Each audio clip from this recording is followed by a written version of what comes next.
In 2024, Fujifilm is releasing new cameras left, right and center. And because of that, I think it's time to talk about one of the most popular cameras in the X system, the Fujifilm X-T6. If it's going to be released in 2024, as well as what Fujifilm would change about a camera like this. Naturally, there have been rumors and speculations flying around the release of this camera. Some are talking about late 2024, while others are talking about mid-2025. As we have quite a lot of experience with previous Fujifilm X-T cameras, we can somewhat narrow down the release date of it. I think Patrick from FujiRumors.com has a really good take on it. There has been a pattern with the release of the X-T cameras in the past. So the X-T1 has been released in January of 2014, whilst its successor, the X-T2, has been released in July of 2016, which is exactly 30 months. The Fujifilm X-T3 came in September of 2018, which is exactly 26 months. The Fujifilm X-T4 was actually released in February of 2020, which is a very short waiting period, only 17 months. But that was because they tried their luck releasing a new flagship camera, the X-H1, which kind of flopped in that regard.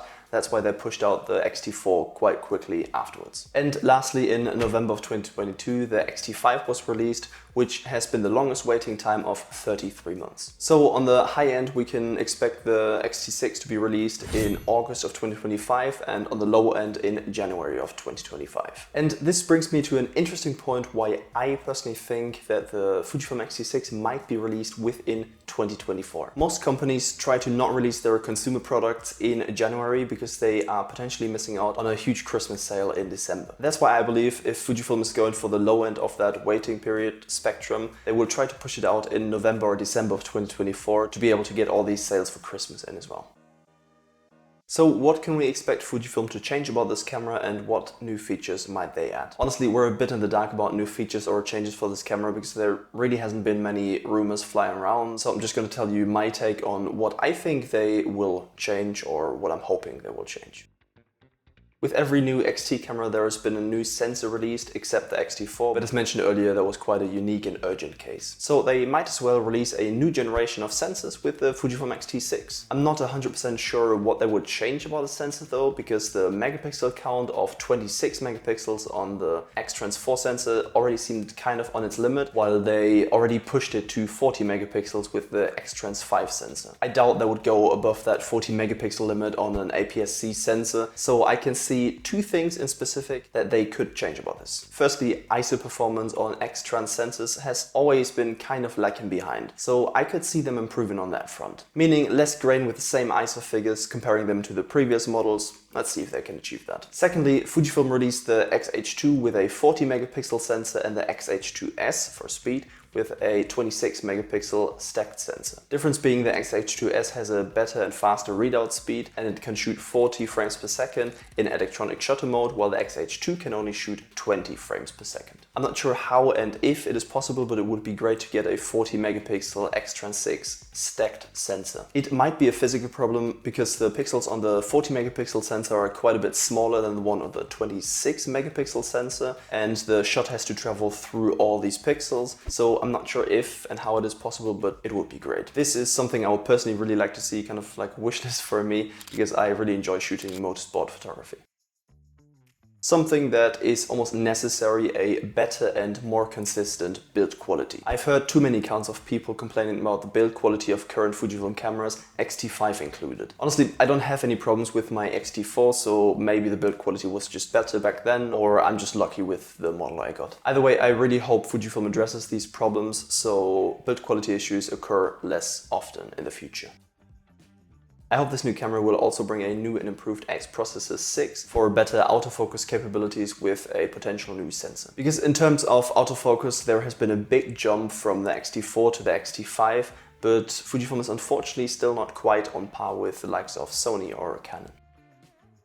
And lastly, I would really like to see two features that they could bring over from the X-H2. Firstly, an improved EVF. Currently, the EVF on the X-T5 uses a 3.69 million dot resolution with a 0.8 magnification ratio. But I would really like to see the X-T6 get the X-H2's electronic viewfinder with a 5.76 million dot resolution and also a 0.8 magnification ratio. Other than that, I would really like to see the 8K 30p video from the X-H2 on the X-T6 as well, because the X-T5 currently can shoot 6.2K with 30p max, and that has a 1.23 crop included. There has been a rumor out there that something about the Wi-Fi and Bluetooth capabilities of this new camera will be changed, because in mid-2023 there has been a patent registered on exactly that by Fujifilm. I'm not exactly sure what this means for this new camera, but I could see them improving the connectivity to the Fujifilm app, which honestly has been botchy at best.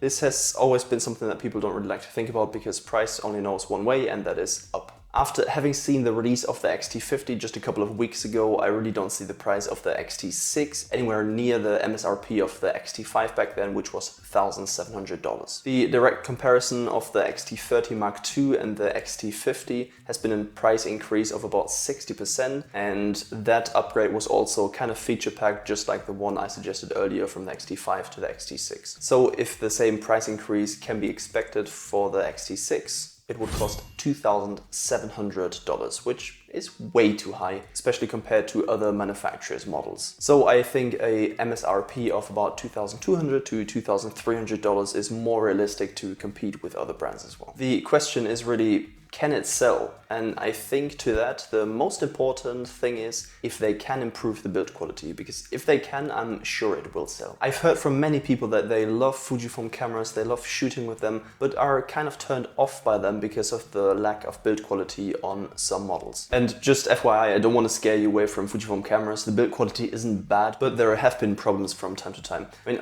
I don't have the figures. I assume it's going to be less than 1% of all the cameras sold, but still people that have problems with their cameras are obviously going to mention it. If they can fix the build quality, I'm sure a lot of people will be interested in it, because the X-T line is kind of the fundament of the entire X system. And if it can impress the masses, it sure can only be a good thing for Fujifilm.